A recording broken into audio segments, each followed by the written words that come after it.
Setting up live.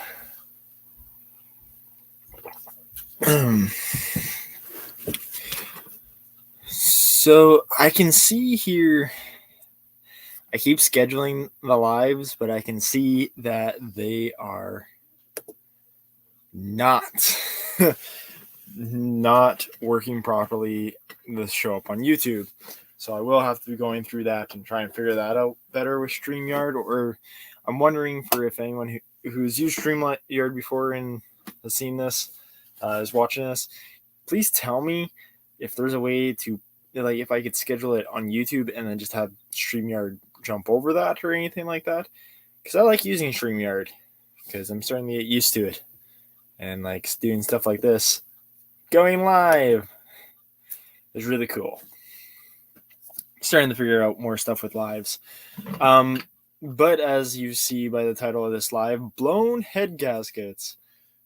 We have a lot of blown head gaskets happening, and it's not happy. It's not the best. So with the live being called blown head gaskets, there's obviously the videos of stuff when we tore down that 305 that was in the C10.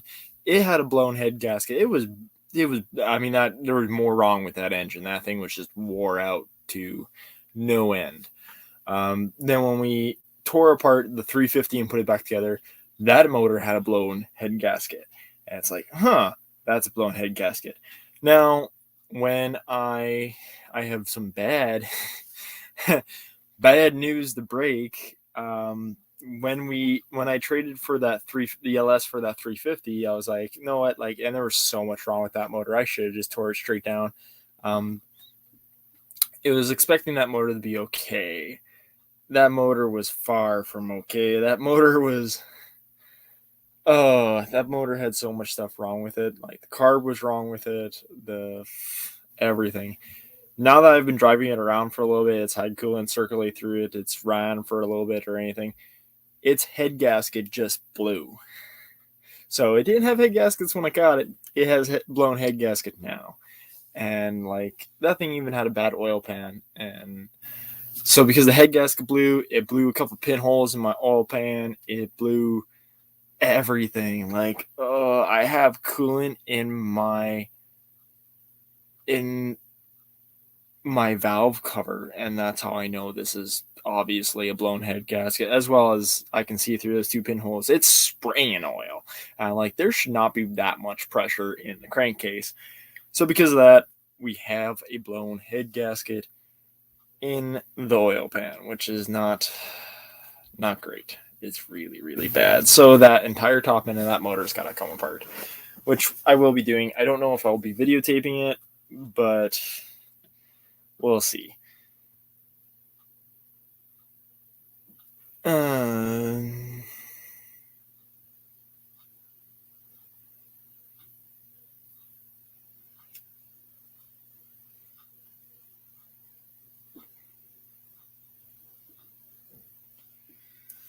But yeah, so I don't know if I'm going to make videos on this stuff to fix this, but yes, we have a blown head gasket in the 350 that we got, which is really disappointing because I've had a long string of bad motors, one after the other, after the other, after the other, and to have another one has just disappointed me to the fact of now I go like, I don't trust motors whatever now. I may like have that red flag and just be like, and no motor will I ever trust again.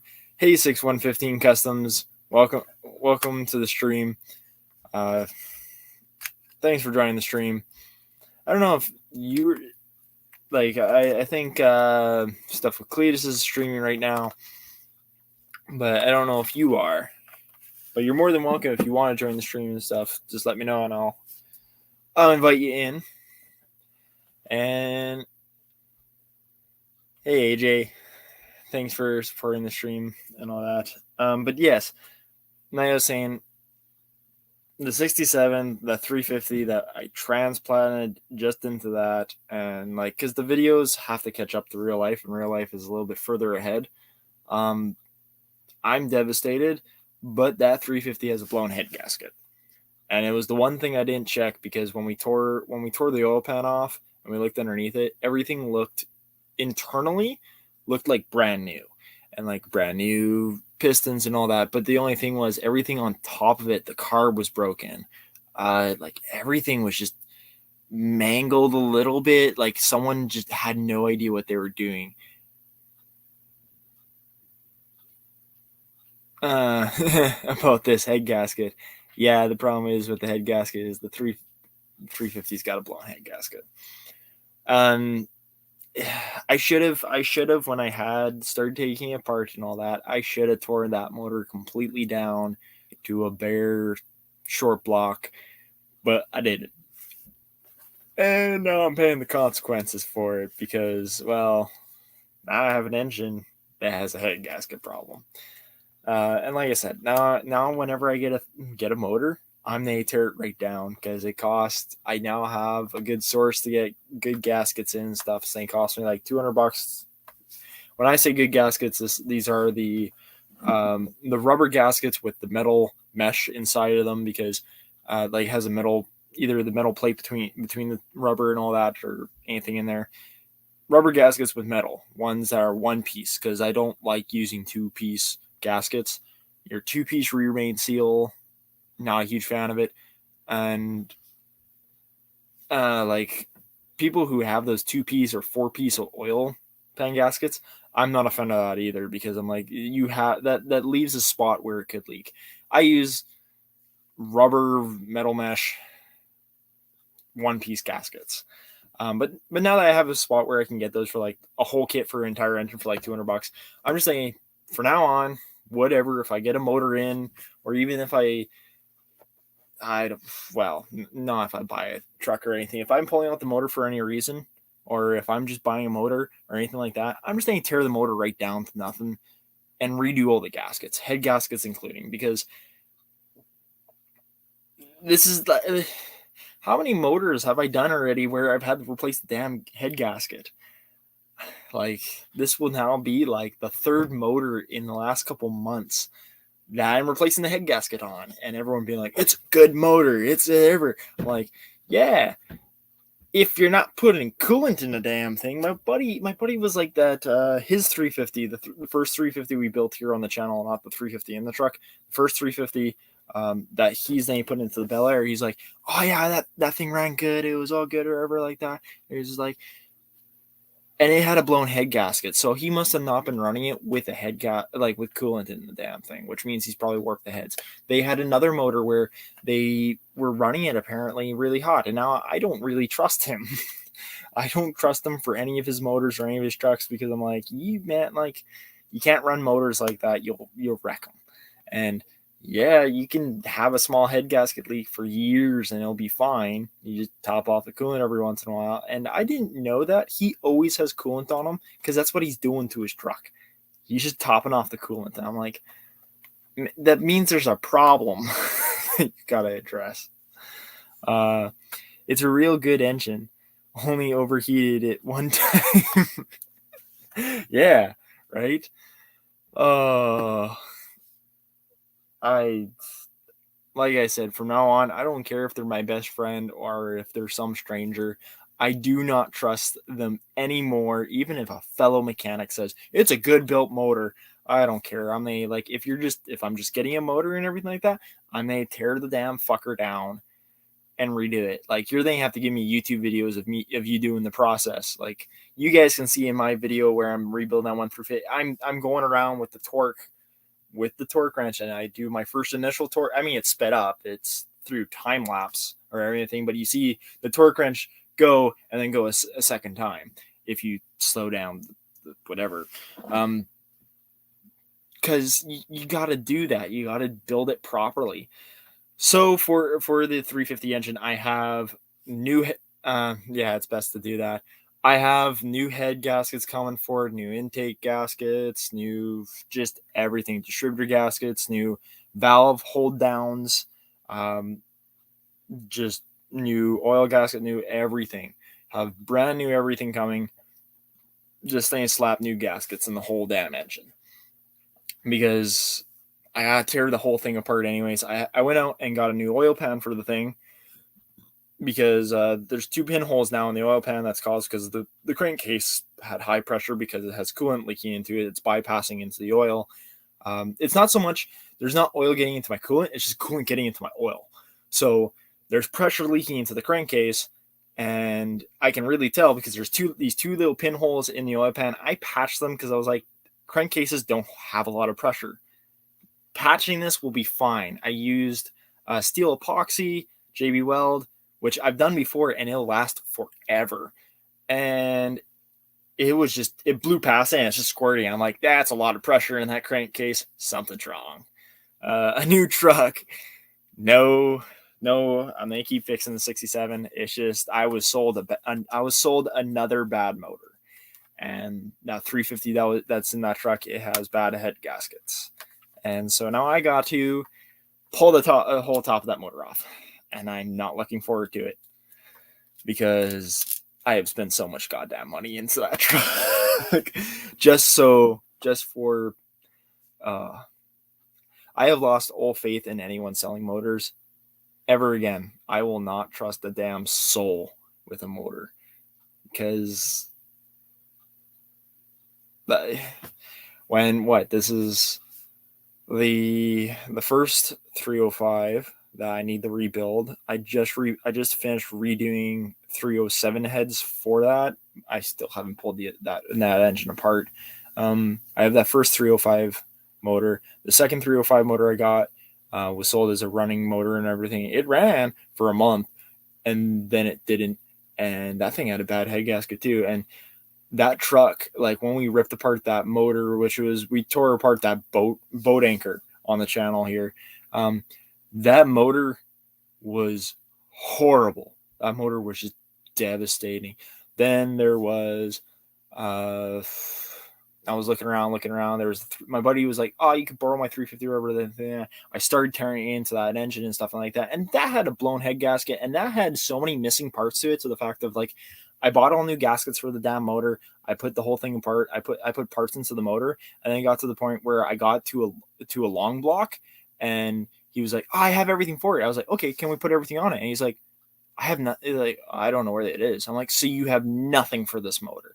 So I just I gave up on that thing, and that's where I said, like, this motor's ain't going to the Bel Air. I'm gonna be like, "Okay, I've spent so much money and parts on this thing. You're going to use this motor for your project. This may be something for you to do, not for me, because I don't have money or time to just keep buying accessories and stuff for that motor." So I traded one of my motors for this 350. That's the thing.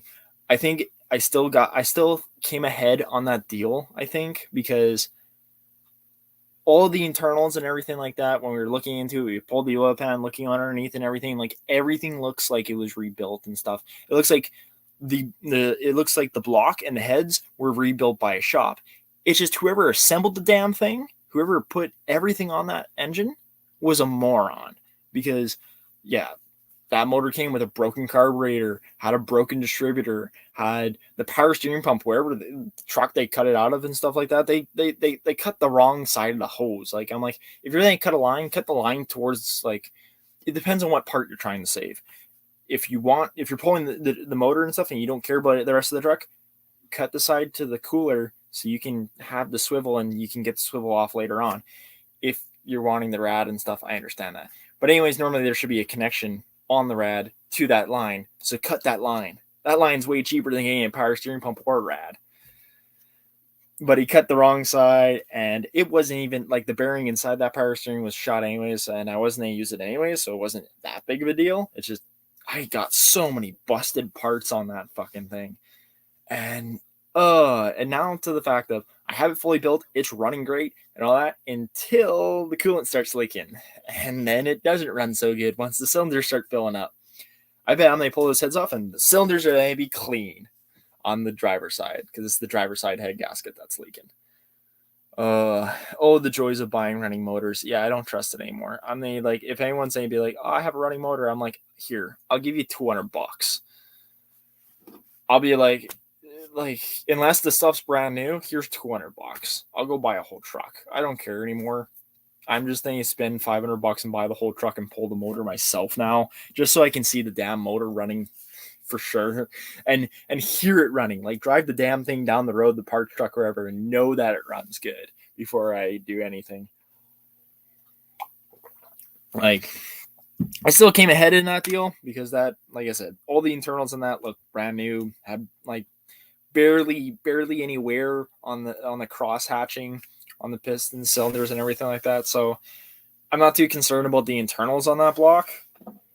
It's really sad that block has a blown head gasket as well. And it just sucks. I've now gone through like 4 or 5 motors now in the last, this is over the last 4 years. So it's like a motor a year just to have garbage motor. This is a good motor, just a blown head gasket. So, car wars, we all have them from time to time. I know. And it just sucks because I just fixed the carburetor issue because I wasn't able to get the truck up to highway speeds. Now I am, just to find out it has another problem. And this should be, I have to stop saying this. This should be my last problem. I'm hoping it's my last problem. I'm dragging it to my college. They do it in the college shop and just get it done with. Next week, I don't know if I'm going to be allowed to videotape it, so that's probably me, like the only thing we don't videotape. Even though that would probably be a good video, changing the head gasket on a old 350. My philosophy also, unless you personally hear it, it ain't running. Yeah, I think that's what I'm going to have to start doing. Is if I don't hear it, it's not running. And I don't even care. I don't fully agree with that either. If I don't hear it, because you can do all the YouTube videos and whatnot, so you can see it personally on a running stand, and there'll still be an issue with it. I want it running and driving. I want to be able to drive that motor because I'm starting to find problems with some guys are getting really sketchy out there now where they're selling running motors. And it's a running motor. They'll have it on a running stand or not, and you can hear it run and rev it up and all that. Okay, it's stationary, but there's no load on it. And as soon as you hook it up into something, you put a load on it and stuff. It's got worn camshaft bearings. Oh no, they make no power. And as soon as you start putting torque on it, it now goes into each one of those dips into the camshaft. I had one motor had that. I had like 2 worn camshaft lobes, and when you would rev up power, then it start hitting faster and it would go into the dip that made into the camshaft load but if it was idling, it would stay on the edge of it, so it was still fine. It's just stupid stuff like that. The joys of being a mechanic. I can't hate it too much as I want to be like, this is garbage. This is garbage. What I have taken down from this has just been a really expensive learning experience. And me being the young buck I am, and me being all like, I can do anything, I'm just going to keep taking away what I can. Hey, Wood and Metal Garage, how you doing? We have a bunch of people joining the stream. There's 6115 Custom, AJ's in here, Dadcam Rocks, Vino Rat Rod builds with Vino. I really like your hot rod that you're building. Really like it. I tune in every once in a while. I'm like, there is so much stuff you've done just right on that machine. You're taking your time and doing it right. Sorry, I had to say that. I saw your name and I'm like, yeah, really cool hot rod. If everyone wants to see like a really nice fully custom build, go check out Vino Rat Rod. But yeah, I've learned my lesson. I'm never ever gonna trust anyone with a running motor ever again, especially these old V8s. And I wonder if just because these V8s are starting to become like half a century old, and it's getting to that age where you got to redo it all. Yeah, Vino is a superstar. And that's the thing too. I got to think about that. Like, this 67 is 55 years old. This is a 55-year-old truck. She ain't new. So I'm going to have problems. I think eventually I'm going to have to redo the whole wiring harness because we have one problem on the 67. The 67, when the running lights are on, The only problem I have with the lights right now, and I can't fix it, and I can't seem to fix it, but I'm just going to leave it, is the rear turn signal. The rear right turn signal doesn't flash when the running lights are on, but it flashes when they're not on. And I'm like, what? I'm like, it was working before, but now it's not. I'm like, I don't care. I'm leaving it. It passed safety. It worked for safety. She's done. Oh, like, I the right hand turn signal is not the most important one. Like, your right hand lane is your slow lane. It's your lane you normally are in and stuff. That one you don't have to cut across traffic. If you're both wanting to go left, you have to actually cross traffic to go left at an intersection. That's the important turn signal. Your right one, oh, I don't have to cross traffic. I just turn right. So that one's going to be fine. Woody! You have a bad ground somewhere. I would think that, but my right turning signal in the front is working. And normally that was the problem before everything, and it wasn't. And it must be a bad ground somewhere, but I've redone all the grounds on that truck because before it wasn't working at all. And so I went through and did all the grounds and redid them all because it was just pissing me off. There's underneath that dash, there's some, I want to say there are some rewires because there was some, because 67, they still had cloth wires then. And so some of the wires had to be redone in that truck. And I'm just whatever. In the future, I'll drive this truck for like probably a couple decades, and then I'll go and sit in the back, and then like I'll have some kids one day, and they'll be like, that's Dad's old truck, and fix it. Low blinker fluid. That thing doesn't even have a washer fluid thing yet. How's the Mexican doing? I don't know.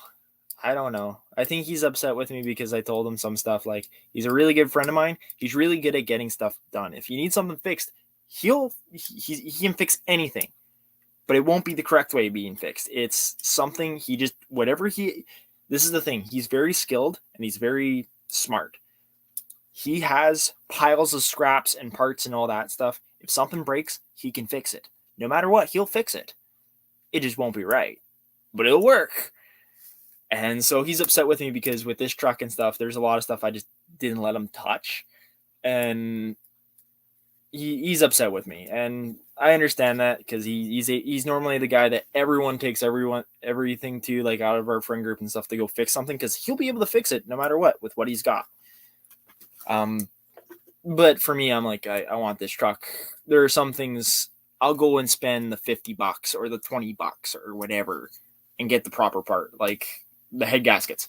I'm gonna fix all the head gaskets in that damn truck.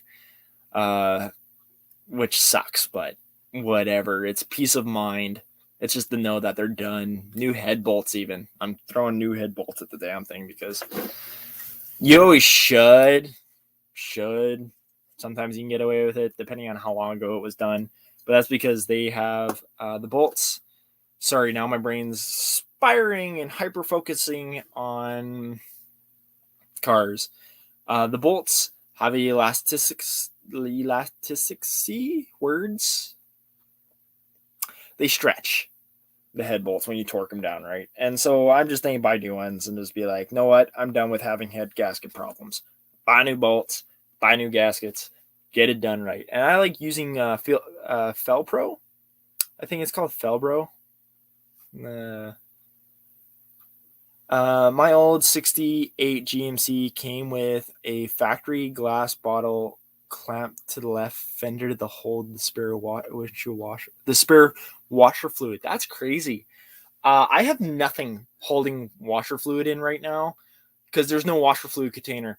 I had like 4 of them, and now I can't find a single one. And I've torn up all of my stashed parts and everything like that. I have videos of me having them in the past, and I can't find a damn one. And so it's pissed me off. And so because of that, all I've done is I haven't done it yet. I'm going to. I have a square glass whiskey bottle. I'm just going to do that. Put some foam on each side of it, of course, because I don't rattling and stuff glass. I don't want glass rattling and stuff. I'm going to throw a square whiskey bottle in there to be my windshield washer fluid container, because I need to get that done real quick here. Like my pump works. I know the pump works and everything like that. I just need to go do that. This was separate from the plastic washer. That's weird. So was it in, no, it wouldn't be an overflow, because why would you need an overflow for washer fluid? It was just the whole spare washer fluid. Like, it was just like a glass bottle that was just placed in there and stuff. And just like, well, if you need washer fluid, I guess that would work. I've always thought of that because they have washer fluid at every gas station, and because I'm very poor, I have done it before just to get me home. I've went in and like took a cup from the Slurpee machine, but I didn't buy a Slurpee, so they were just like, well, okay, you just took a cup. Take a cup out and grab washer fluid and poured it in my truck just to get home and wash my windshield. I was like, it's snowing out and it's warm, so it's slushy. I need something to wash this crap off my window to get home. I have done that before. I've always thought about that too. I was like, what if I just kept the bottle in there or a cup in there, saying like, whenever I'm at the gas station, I just be like, top her off. Up here we pay so stupid much for gas right now. Like, you might as well. Like, this is the thing I don't understand, because I'm moving up north pretty soon. I check all the gas prices regularly and stuff, where they are at the gas station. The wonders of Google. I can check any gas station in the country, as long as it's one of the big brands and stuff, and check their gas prices. It costs the same amount right now for gas up in the Yukon than it does down here in the prairies. Like, but there's 23 more hours for it to get down from the shipyard and all that from the border to get up there for gas than it does here from the border. So I have no idea why our gas prices are so stupidly high right now. So for the amount I'm paying and stupid carbon tax and all gas tax and all that, I should be getting like free service. If I can go to the gas station and they service my whole truck and stuff, like, yeah, come on, I'll pay those gas prices. This was separate to the plastic gas. Yeah, okay, I read that. A triangle-shaped glass bottle held in place by metal clips. Ooh, so did it eventually break, or did it work well? Did the clips do well? Because my worry is that with the clips and stuff, that it would chafe slowly, and slowly it would eventually degrade the glass bottle in one way or another. Like, either you chip the damn thing on a hard bump, or it would just wear down the surface eventually. When you say prairies, I live in Manitoba. I'm a Toba person, but typically, yes, Saskatchewan, Alberta, Saskatchewan, and Manitoba are the prairies of Canada. We're flat. And actually, it's the benefit. Manitoba has a beach called Grand Beach. Grand Beach brain work. Grand Beach is known for one of the most beautiful sunsets in the world. The reason for that, because we are so damn flat here, you can get a perfect horizon sunset out into the water at the lake. Because the lake is one of the biggest lakes in Canada. You can get a shot where it looks like it's an endless sunset, and it's flat. It's like straight horizon sunsets and stuff, but then you have greenery and bushery all around you. It's beautiful. It's a great beach to go to. It's white sand. It's a white sand beach as well, and it's nice. But yeah, the prairies are too flat. It broke during cold winter. That sucks. See, that sucks. Like, something like that, a little glass bottle and stuff would be so cool. Those things are really, like, I'm gonna use a whiskey bottle, but I'm gonna line the thing with the same thing you can do. I don't know if you guys have it down there in the States, but typically you can go to like the dollar store and grab this adhesive styrofoam stuff. You're supposed to use it on your house for like door jams and window jams. We've used it on everything. We've used it on car door jams when they didn't have gaskets. I just go to the dollar store, buy a roll of it, and it's a cheap gasket. Because it's just styrofoam, pretty much. It's just like a styrofoam door gasket. So you just line your door with it and it'll seal. I had one of my old cars on the convertible. when I was driving a little bit in the winter, I did that for the top windows because the top windows there's no frame around them, so there's a little bit of air gapping between the tarp and the window and stuff like that. I just went to the dollar store, bought some of this, a roll of this adhesive foams door sealer or whatever. I just put it along the side. Oh, I probably have some. I do. I have some here I can show. It's stuck to stuff, but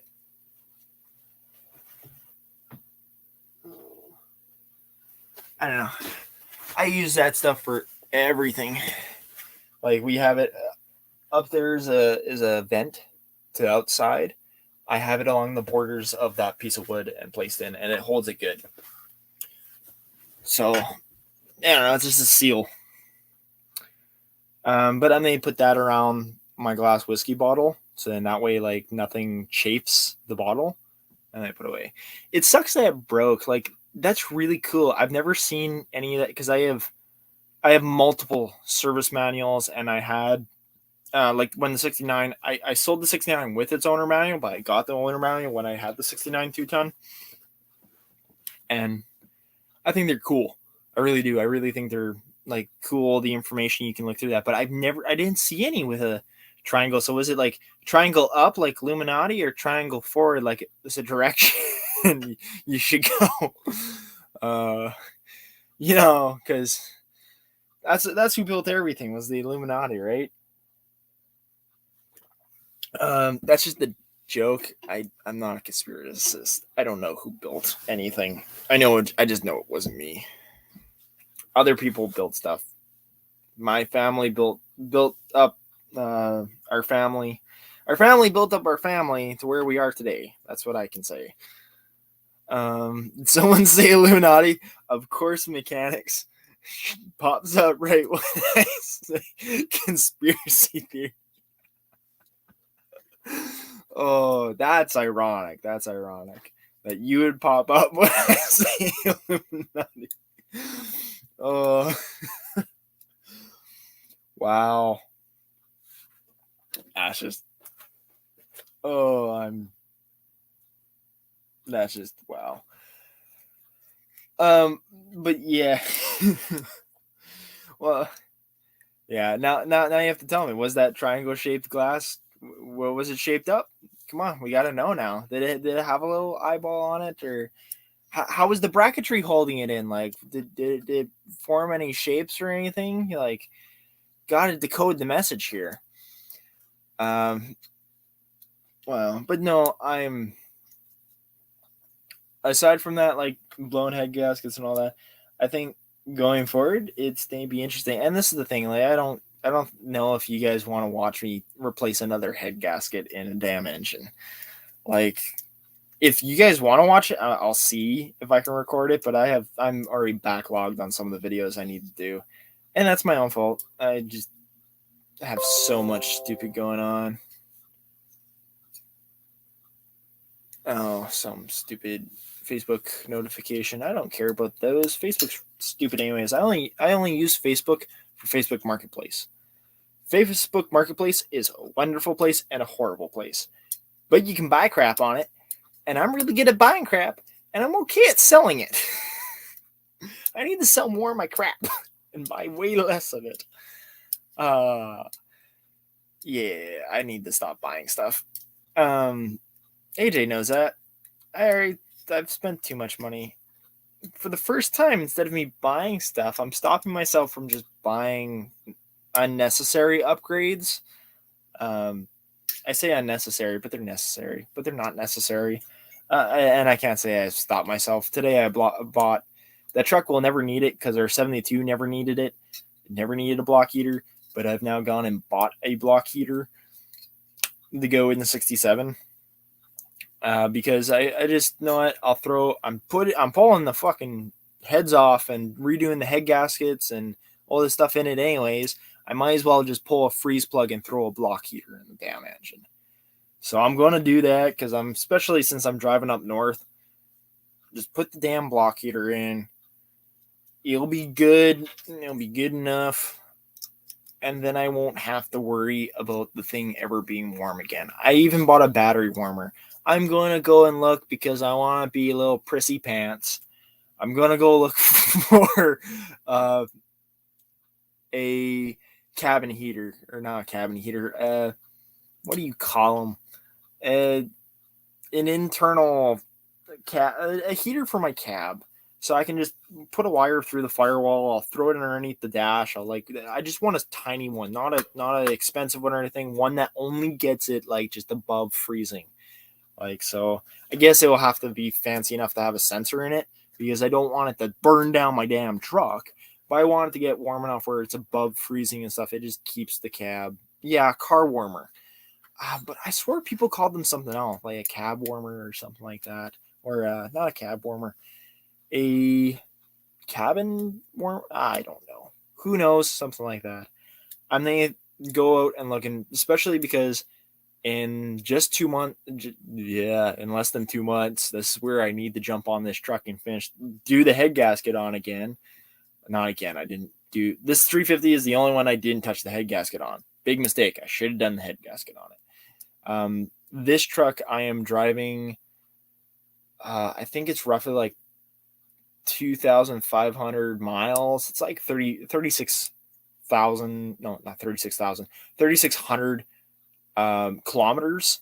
I'm driving to half the damn country to go up north, up into the Yukon, and that's where I'm going to be living the next couple of years. So it'd be nice just to have the trucks. They probably live outside most of the time anyways, because the garage is obviously going to be full.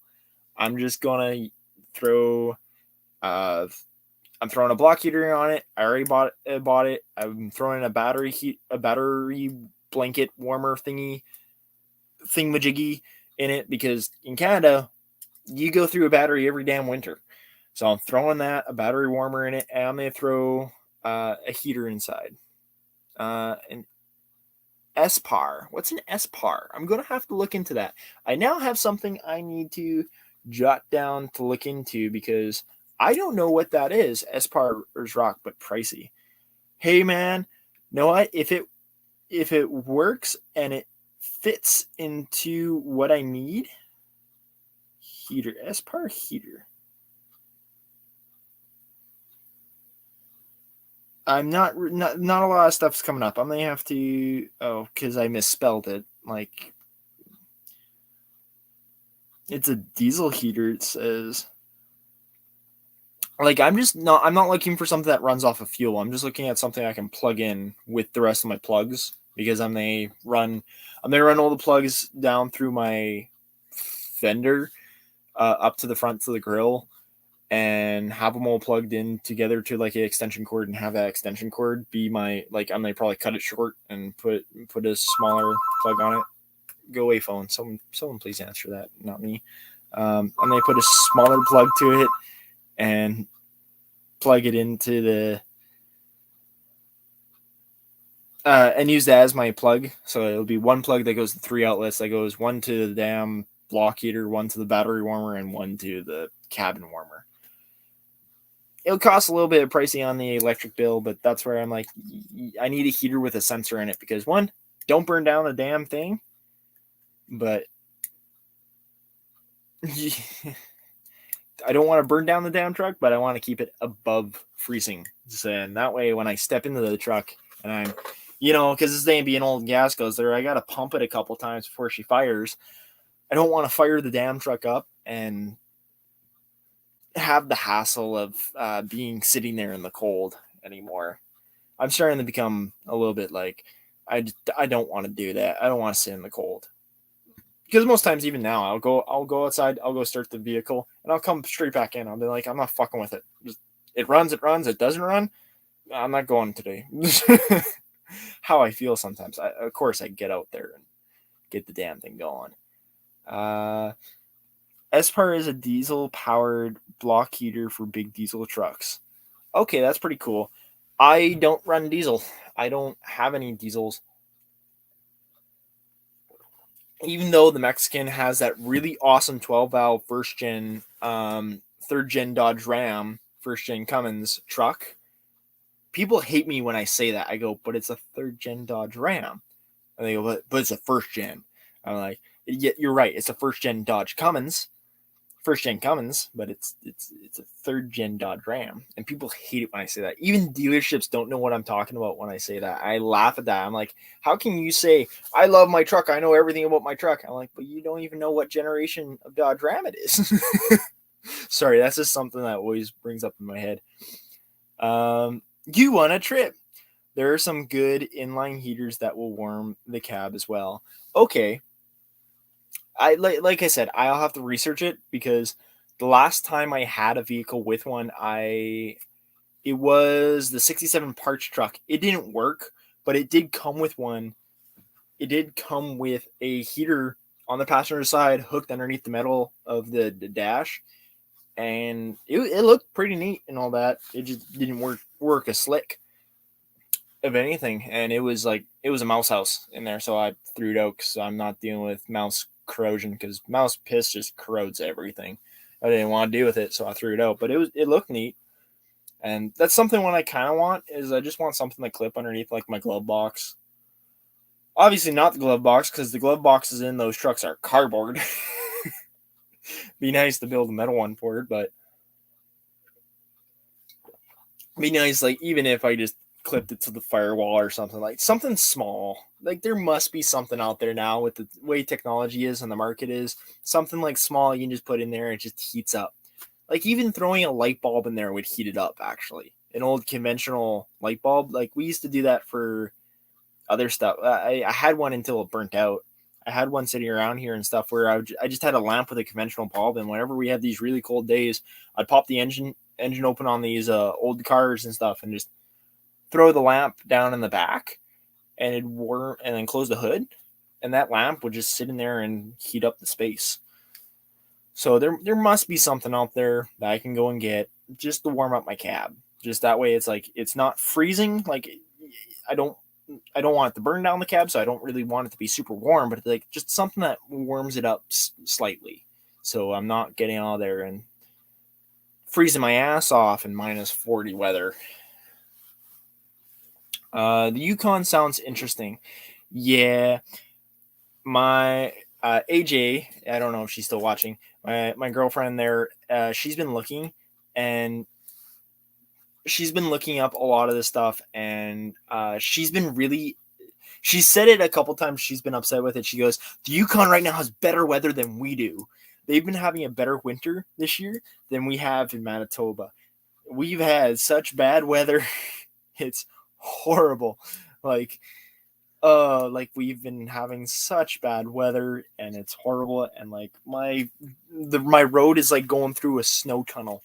If you guys have seen any of the shorts I've been producing a couple because I was like, hey, maybe people don't see this because I know the whole world, like some people never see snow in their entire lifetime. So just to see me driving through two solid walls of it might bring some be like, oh, that's horrible. But yes, the Yukon, I've been looking up, researching. I do plan on showing some of it on my main channel because like this is obviously the car channel and stuff like this. So I just want to produce car content on this channel. I do plan on producing on my main channel some content about the Yukon because there's not a whole lot of content out there showing it, like the real it. They keep going like, it's beautiful. I'm like, okay, but I want to know how often am I going to freeze my balls off. I want to know how harsh it can get. I don't want to know how amazing it can be. I want to know how bad it can get. So I know what I'm getting myself into. Almost spilled my water. The pet stores have those lamps. I believe that because warming lamps, because of fish and plants and life, and I would even think the plant stores would probably have them. A little buddy electric heater from Canadian Tire. I'll have to look. Next time I'm in Can Tire, I'll go take a look. Can Tire, I am way too good at spending my money there. I have bought full tool sets just off of my points from Can Tire. I've spent too much money at Can Tire. Because I buy pretty much all of my materials off of them, and I love their deals. I shop too much. Check out some of the pics of Newfoundland and their snow. Newfoundland has snow? That's weird. Isn't Newfoundland? No. Yeah, Newfoundland's the island. Well, yeah, Newfoundland's an island, and like I know they've had some snow, but not horrible because they're an island surrounded by mostly like it's like mostly uh sea. Newfoundland snow. They have been getting snow. Wow, they've been getting like I see some pictures of a lot of snow. Oh no, they get a lot of snow because they're closer. Yeah, it's weird the thing. Newfoundland gets a lot of because I do recall watching some videos and stuff like that where they get like huge ice, like ice storms. Gets crazy snow sometimes. Yeah, because off their ocean. But it's weird because in Vancouver, I have never been to Newfoundland, but I've been to Vancouver. I've been on the island. Vancouver's warm. Like Vancouver's always so warm. And like I went in there, I went to what was it? A couple years ago. A couple years ago, I went to Vancouver.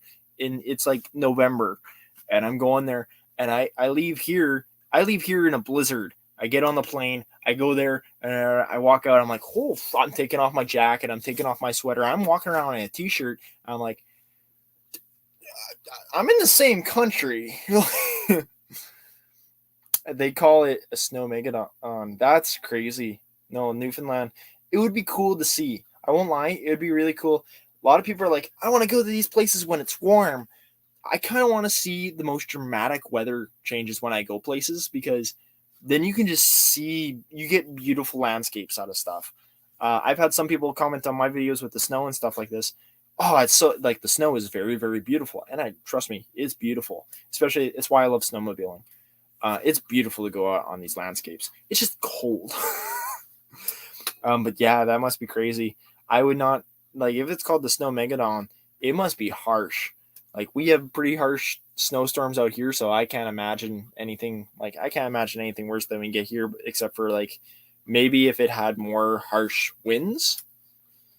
How are we on a car channel, and we got talking about Canada's country weather across the board? Because I'm like, I want to throw a block heater in my, or a cab heater in my truck. The world's cold. Sorry, I'm amusing myself. This very much conversating, talking with you guys in the chat, which I really, really appreciate because it keeps the conversation going. And apparently it makes me go down rabbit trails.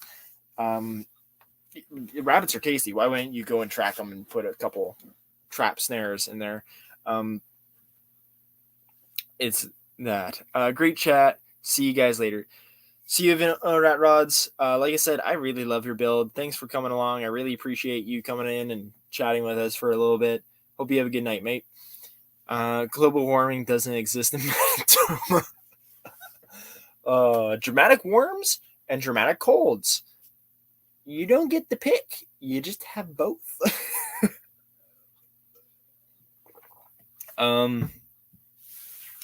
I think that's where like I remember as a kid and stuff, they're all being like global warming, and now they say climate change, because that's what it is. More it is the world is dramatically changing its climate, and I believe that because we are on our y-axis.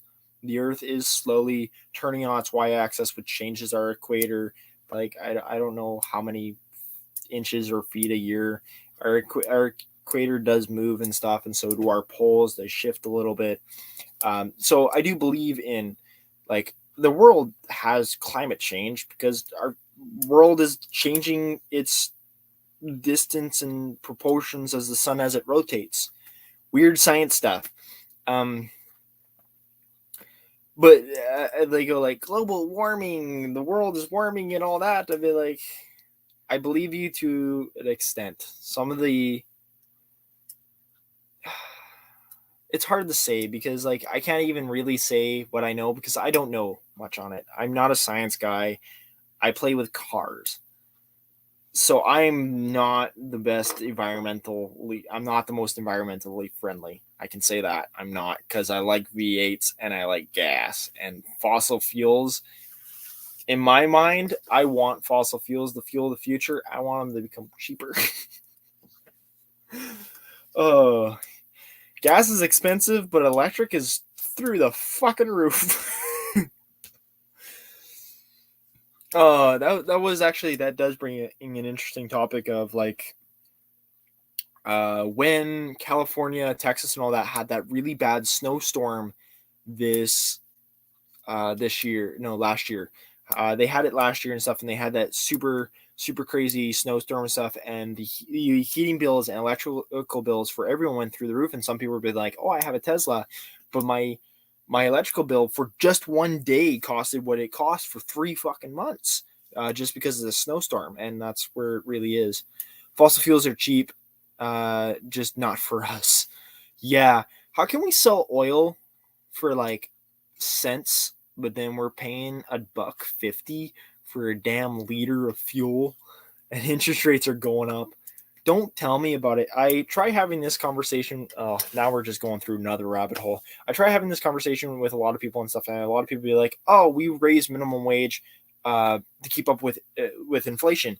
No, inflation is raising because minimum wage is raising. When you raise minimum wage, all companies have to raise their rates of their products and their costs and all that to cover the costs of the labor that they have increased. Because guess what? They don't want it to eat out of their profits. They don't. They're like, we still want to be making the money that we're making, and so we're going to just make you pay for the labor increase out of your own pocket. So they raise everything, raises their costs of products and services and stuff to combat the cost of minimum wage. And that's a whole argument. People argue that all the time and stuff like that. And a lot of people go like, "Oh, we need more minimum wage. We need more minimum wage." Wrong. We need more companies to be out there and start stepping up their own employees' minimum wage that they can do. And I think it's Sweden or Norway. I'm not too sure on this. This is me having a conversation and stuff, and me not being fully researched or having my sources in front of me. I'm pretty sure it's one of these other countries and stuff where it has a law where the CEO or top tier people can only make a certain percentage more than their lowest paying employee, which is something I highly agree with. And but at the end of the day, people became millionaires because they did something smart. They did something right. I don't know what they did right. They could have even been the biggest crook of the world, but they did it in a way that made them rich. I can't really hate people who made it because they made it. Maybe it's through parents, maybe it's through whatever. I can't hate that. They got money the way they did. The only thing I can judge is how I make my money, and my money is made with dirty hands. And that's why I'm still poor. Because I spend all day working on cars, makes me a little bit of money. I come home, I spend that money to work on cars. Yeah, this is why I'm poor. I would love to make money. I really do. But I do agree interest rates are through the roof and they're going up higher and higher and higher. I'm looking and I'm trying to compare if I can afford an apartment or if I can afford a mortgage. And it's coming down to the fact of I can afford the mortgage. I can't afford the down payment because the damn fucking apartment costs twice as much as it would a mortgage. And I just can't afford that. So I'm like, I'm stuck between a rock and a hard place because I'm leaving the farm and I'm like, and I get 6 months worth of living up in the Yukon paid for. Don't got to worry about it. It's after that fact I got to worry about what the heck am I going to do to live in the Yukon? And I'm almost thinking I'll just buy a little wooden cabin. Whatever. I hate people anyways. I'll go live in the bush and be the weird bushman and be like, get away from my truck. I'll beat you with a stick. It's already got a blown head gasket, so it's already giving me trouble. Don't you give me trouble. I'm getting frustrated where I want to shoot it, but I won't shoot it because it's the only thing I own. But I'll shoot you. Get off. I shouldn't say that. This is YouTube. I'll get banned. This is for anyone from YouTube watching. This is a joke. This is humor. It is not to be taken seriously. It's sad that I have to say that on the internet because context is everything. But back to the truck, full circle here. Yeah, it's got a blown head gasket, and I don't even know if anyone wants to watch a YouTube video on me replacing the head gaskets on another engine. I cannot wait to have, from going forward, I just want. I'm not that good at motors. I don't know. Like, I just want good motors. That's it. That's all I want. I want good motors. Like, I work on stuff. Check out Truck Horse Life channel on YouTube. You could be the Yukon equivalent with your 1967 Truck Horse Life. That's such a bland name there. Like, I mean, that works. If someone's looking up truck life or horse life or truck horse life or truck house life. I read that so wrong because I can't read. Don't worry about it. I just can't read. Truck horse life. That's a really bland, interesting name. Truck house life. I will have to look that up. I may look it up now. Ugh, come on, Google. I don't know how to do the technical phone things. Truck house life. I'm guessing they're a. Oh, wow, that's really cool. I am going to have to look at it. Yeah, house, not horse. Horse on the mind. Yeah, I'm thinking about white horse and Yukon, like. And I've grown up my whole life with horses, and my girlfriend sent me a video of a father and a son riding horses and getting cattle, and she's like, "This could be our future." I was just like, "Not yet. I can't afford that." So yes, horses are on my mind. Truck house life. Yeah, it could be the equivalent. I'm not going to build a tiny home on the back of my truck. I could very easily do that because I have an 8-foot by 8-foot box. The flat deck is 8 feet by 8 feet in the base, and then it has 4 feet over the cab, all steel framing. So I could very easily build something on it and be like, I'm not leaving my truck. Screw all of you. I'll live in my truck. Oh, I'm sorry that made me laugh too much. I did just pull up their name and stuff, and it actually looks interesting. I'm guessing they have a tiny home in the back of their truck, or it's just a cabin that they use to go, not cabin, van life. That's the word.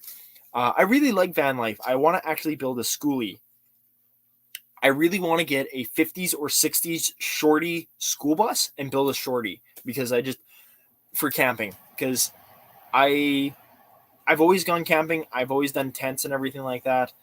I have grown accustomed of, I'm getting older. I don't have a lot of time. It's just time consuming to set up a tent. And then you have to start your fire and do all the fire where if you just have something with everything in it, you sit out there, you can still cook stuff off the fire. But everything's already pre-packed. Everything's ready to go. And I'm starting to fall into this because my mom bought a camper that I haven't even used yet. I want to use it. But my buddy, we took a fishing trip this last winter, took a camper. I would love to just have a custom built with everything I need, everything I want in it. Schoolie bus I'm hoping to do that in the future. I really want to do it. Voice crack. I really want to do it and get a shorty bus and build a schoolie out of it. I love van life. I used to be super obsessed with it when I took my drafting and architecture degree. He built a homemade truck camper that looks like a cabin. Yeah, I saw that. I'm going to have to check that out. If he has a build series, I'm way more interested in the build series than I am actually watching him camping, even though I've been watching Outdoors Boys, which is a father and his kids going out on adventures in Alaska and stuff. I think they live in Alaska, and I've watched like 8 of his videos. I don't know if he lives in Alaska, but he keeps showing trips and videos to Alaska, or that's what I've been watching. Outdoors Boys, he has a lot of stuff out north and stuff, and he's just camping with like infants and kids and little kids, and they're like only like 5 years old. I'm like, man, you're ballsy. Like, you make it look so easy. But I am gonna have to check him out because I really like that. He lives in Alaska and just got back from a road trip from southern USA. That's really cool. Like I said, if he has a build series, I am way more inclined to watch that because I really love. I used to be obsessed with it. I'm like saying like literally obsessed with it when I was doing my architecture, not my architecture, my drafting degree, because I have a degree in drafting, which you take to go and do your next level and then get a master's in architecture and all that stuff. It's your foundations for architecture. Um, that's all I used to do was type in tiny homes, and search up homes and stuff like that. And when I used to tell people and stuff like that, I'm like, I really am obsessed with these 800 square feet homes. But I'm like, but they're only like half the size of my normal house. I could easily live in that. And they went, wait a minute, what? And I'm like, yeah, I only live in like, I don't know. This house is not that much bigger than that. Like this house is tiny because it's an old farmhouse. There's a reason I'm in the attic. Like my office is in the attic, and both my room and my office are in the attic because space. I live in a tiny house to begin with, so living in a smaller house by myself instead of three other adults will be way easier. 100% easier to live in a tiny house by myself. But yeah, I really it's the best thing I can take away from watching people who live in van life and schoolies and tiny homes and all this other stuff is seeing how they outlay their stuff. And I really like it when they make a video and being like, these are things that next time we would fix or upgrade or do differently. But these are things we really love and like and everything and work really ergonomically, because something that works really ergonomically is amazing. I'm probably not even using that word right. My brain's just getting confused. But it's really amazing when you have something that can be multifunctional and not take up a lot of space, but then also be able to like pull it out, make it work, or put it away or any stuff. Tiny house on the prairie. Oh, hey man, it works. I've grown up. I grew up in this house. I moved out first when I was like 15, 16 years old. I can't even remember anymore because I've done so much stuff. I moved out for the first time as an underage kid to this apartment with a sketchy roommate because I couldn't get my name on the lease. So like it was sketchy. It was weird. I'm glad I did it. I learned a lot of life and stuff moving out for that first time. But I've always come back to this farm and I'm like, you know what? It's time to leave this tiny home. Especially, it feels way smaller because we have 4 adults here and 4 adults worth of crap. Mine included. I have crap as well. I hoard truck parts. All the sheds are mine because they're all full of truck parts. And I need to start selling stuff before I go to Yukon. And it sucks because I'm like, but that's a good part. I want it for the future, so I can't get rid of it. Yeah. Tiny house. Oh, I like trucks. I think very much if you can combine a truck with a small cabin on it or a small house or anything like that, van life and all that, I think that's really cool. And it reminds me to I see a lot of the times I see them occasionally and stuff, the old trucks and the old things and seeing how they were built because those things were just stitched together. Man, were they ever just stitched together? And I go, you look at it today, the new things are still just stitched together, but they're stitched together better than the old ones, like frame extensions. We're just gonna lop this frame off, throw a C channel on it, do some butt welds, some splatter welds on the damn thing. She'll hold. And they do, and they hold for like 50 years. And it's like, because they only ever were driven 20,000 miles. And it's just crazy. I think RVs are pretty cool. I think it's pretty cool when people even live in RVs and stuff like that. But I love that like when people go like RVs, they go like, oh, that's lame. You're rich. You can just buy your way. And then when they build a tiny home, I'll be like, and they'd be like, oh, the cost of a tiny home or a schoolie and stuff costs just as much as that RV at the end of the day. But you built it, and I can't disagree. I've spent so much money on the 67. The 67 has a total of like, I don't know. The 67 has like I've spent a total if I minus consumables, I have like $5,000 into it. If I include all the consumables, the gaskets, the brake lines, and all that, because those are consumables. They wear. You eventually have to replace them again. I have like even the tires. So if I include the brand new tires on the damn truck and everything like that at the end of the day, and if I include these new head gaskets I just bought in the block heater and all that stuff, I'm gonna be like $8,000 into my truck. But yeah, I could go out and buy a truck for $8,000 and stuff, but that's over the last 4 years of me tinkering with it and building it, and it's custom built and this and that, and I spent too much money and I bought 5 motors and all of them were crap. I learned my lesson. It's like I said, it's an expensive lesson. Back then, there were fewer vehicles on the road driving lower speed limits. I do agree with that. Like, but even then, though, there's speedometers. The speedometer on my damn truck goes up higher than any of the speedometers on my newer cars. It goes up to, I think it goes up to like 180 miles, which my cars, like these old Sunfires and Cavaliers and stuff, only go up to, I want to say, like 150 kilometers.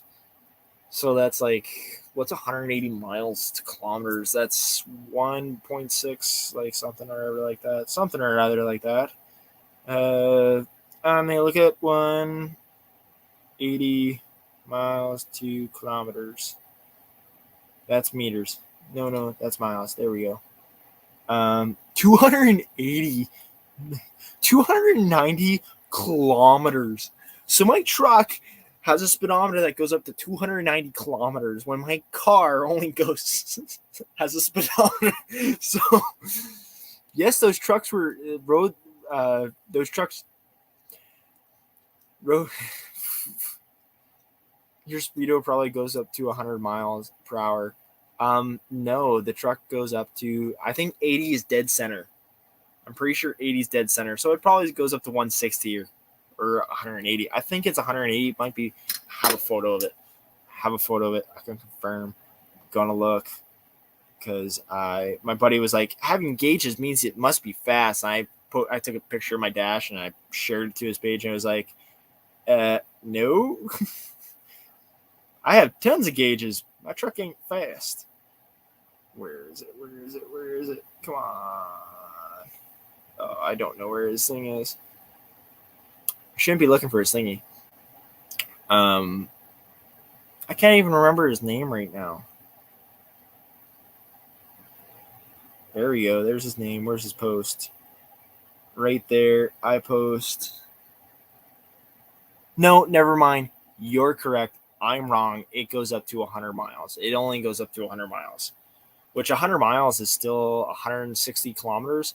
Okay, so they're about average, but that's still, like, that's fast.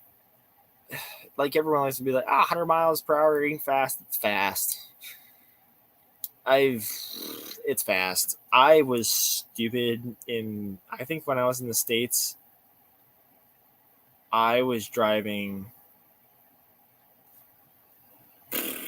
I don't know what I was driving. I was driving in the States way too much. I know mile max is at 100 miles per hour. Kilometers was not an option back then in Canada. No.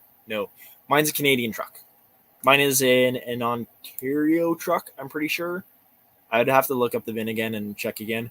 But I'm pretty sure mine was made in Ontario. Trucks back then didn't have kilometers.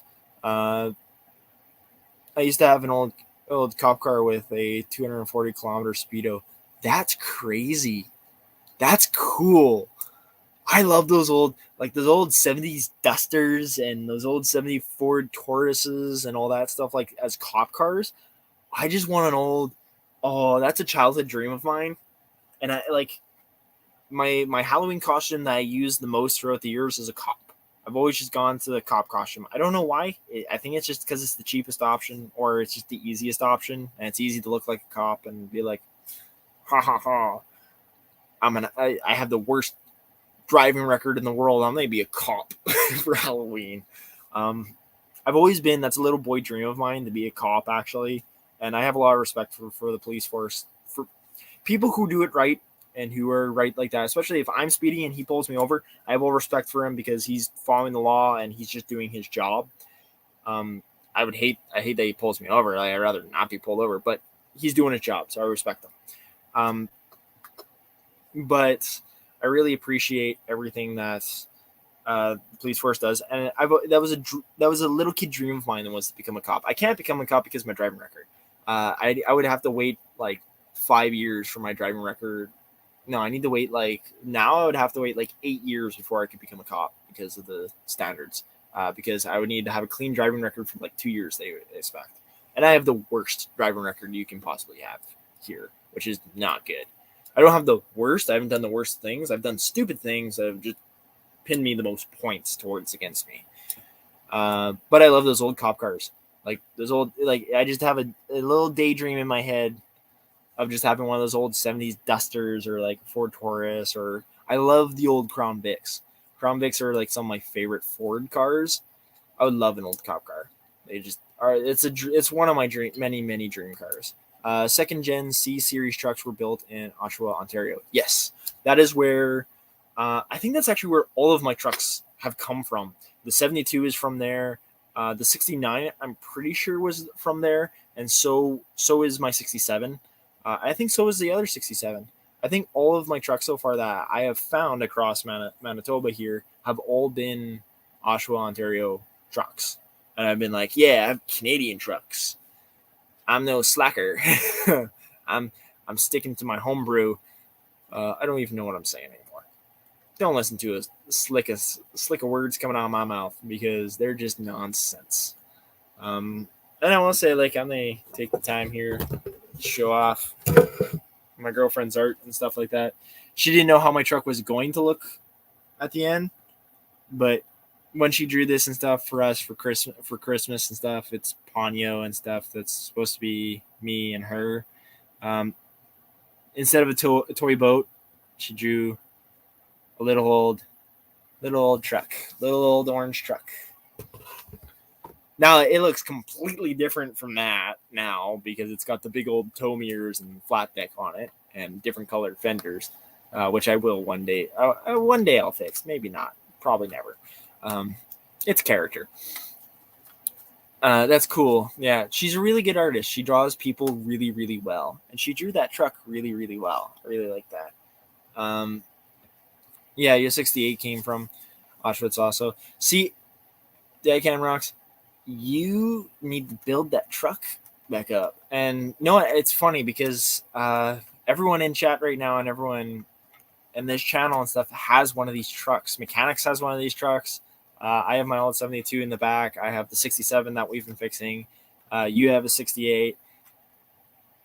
I love these old trucks. These are I won't lie, I think because I used to play with this dump truck when I was a little kid because it was parked. And I used to climb around in it. And just now my little cousins play around with it and stuff. And one day I'm hoping to fix it and stuff like that. It warms my heart and it has so many memories. I have so much nostalgia for these trucks that I just want to keep them going. My 67, I want it to live. I'm going to be real here, saying probably live 20 years before it needs to be rebuilt again. Before I have to redo everything on this truck again because it's going to be a daily driver. But when I eventually restored the 72, my 72, I'm planning on doing a full frame off restoration. Power coat not power coat. I want to do a semi coat. Semi coat everything on the damn truck. PO whatever 90 something something very heavy duty, and the truck's better than they ever be probably used, which is a shame. It's just a lie. We're going to use the damn truck. We're going to drive my damn truck. Of course we are. I want to just restore my 72. But yeah, no, I think this is very cool, and I thank my girlfriend for it. It sits right here on the one nightstand here, and just has a little truck in it. I really appreciate her, and she brings a lot of joy to my life, which is a blessing because there's a lot of things that don't bring joy to my life, and I've had a lot of girlfriends that before just sucked the living soul out of me. She understands. I'd be like, I don't have money right now. I have money for car parts, but I don't have money for a fancy dinner, and she understands that, which is rare. Rare for someone to be like, okay, we don't have money for a fancy dinner, but you go buy. I go spend $50 on a block heater. Oh, I'm horrible. She deserves way better than me because I'm stupid. I don't know what that girl sees in me. I'm a stupid moron who likes cars. That's all I can say. And the only reason I'm saying I'm stupid is because I keep rolling cars. No more doing that. That's why we got a truck with a big metal cage on it, because I can't roll the damn thing because the metal cage would catch it. Oh, I'm starting to get tired here. But I really appreciate everyone coming on chat. Like, we're going to probably stick it around for, I'm going to say another 15 minutes. We're going to go to 9:30, and then they end the stream. But I do really appreciate everyone who comes on here, and I really appreciate that you guys, like, you guys give me so much feedback. You guys give me so many comments and stuff like that. You guys show the most support that I could be anything thankful for, because it's growing. Like, this community is growing slowly, piece by piece, person by person, subscriber by subscriber. It's just slowly growing and growing and growing. And you guys have so many cool stories and information and little bits and pieces and stuff. And just adding that to this story and adding it to the channel just makes me smile. And the fact that someone cares about this young buck learning, because I'm learning. I don't know jack shit. I'm learning stuff, and the fact that you guys leave comments all the time, and like Dadcam rocks. I know you leave comments. Mechanics, you told me a couple things that I need to learn. You guys really are there and support the channel and be like, hey, this young buck wants to learn, and I really appreciate that. Later, bud. See you, Wood and Metal Garage. Thanks for coming on the stream and stuff. Thanks for coming and watching. I wonder, have you been stream hopping this whole time between me and Stuff and Cletus, or have you just been like staying around? Because if anyone cares to want to go, if you want to go and join another live stream, someone who's doing a lot of live stream is Stuff with Cletus. He's another YouTuber and stuff. I do join his live stream a lot. He joins these live streams a couple times. We have a couple cool live stream stories that will live forever, and why I don't want to touch whiskey no more. Aside from the fact of being allergic to it, we just had too good of a time on a live stream once, and it was just, it was horrible. Not stream hopping, but no, that's fine. I'm telling everyone, if you guys want to go and check someone else out at the end of the stream, and it's really good and stuff like that, go check out Stuff with Cletus. I'm pretty sure he live streams every Wednesday, I'm pretty sure, as well. He's got a good stuff. And if you guys want to see, typically in the weekend, 6115 Customs, he's got a pretty awesome channel as well. He live streams every once in a while. And if you want to live stream without the fact of it being live, it's kind of a video log audio interface thing like this is, but it's way shorter and way more direct and is way better figured out. Mechanics has an awesome series going on, which is like Mechanics videos. He has awesome videos going on, so I would recommend going and checking him out, because it's actually interesting. He gives off a lot of cool, in the start of it, a lot of cool music suggestions and new music that I didn't even think of. And it's really cool to see and look into. And as well as he always knows who's building what. He's like, this guy's got a cool project. This guy's got a cool project. He even said in one of the videos, like, that Schneider fellow, he has a new engine, and hopefully that goes well with him, because he's had bad luck with engines. Well, guess what? I keep having bad luck with engines. I don't think I'll ever have luck with engines, apparently. That's why I have a channel, and that's why I know mechanics, because engines always break. Some of us watch multiple live streams at once. It's not suggested. No, but you guys, I really appreciate you guys sticking around on the stream. It brings a lot of joy to me, and I appreciate it. I appreciate it a lot, because it entertains me. I've been working nonstop, especially on, because I'm in college for mechanics as well. I've been nonstop schooling, and I'm working on my apprenticeship and all that. So this is actually me taking a break from all that and being like, hey guys, this is what's going on. I'm breaking stuff. I need to stop breaking stuff. And I really appreciate you guys sticking around, because like I think I've said this before, and I don't want to be someone who's like, oh, I preach too much and not that, but I want you guys to know for sure, and I want anyone who's watching and all that. Thank you very much for sticking around. Thank you very much for staying on these streams. Thank you for all the comments and everything that you guys give, because I really appreciate it. I really do. It brings a lot of warmth to my heart, and it very much influences me, especially when you guys make all these comments and stuff and give me information like reminding me that the Gen C, second Gen C series trucks were built in Ontario. Like, I love little bits of information, as well as Dadcam rocks. If you have any photos of that little triangle glass piece there that hold your washer fluid and stuff like that in your truck and stuff, I would love to see that, because I think that's so cool. I love gathering information on this truck. I'm slowly just accumulating a niche bit of information. Not to mention I have a service manual that lives underneath my bench seat. But I don't know if you guys like. If you guys want to let me know what videos you want to see. If you guys are enjoying the videos and all that, because I want to keep making videos. But thank you guys for sticking around. We're gonna end it here. I'm losing my voice. I gotta hop back on and do a couple more assignments. And thank you again for sticking around. I really appreciate it. Hope to see you guys in the next live stream, and hope to see you guys in the next video. Appreciate it. See you next time.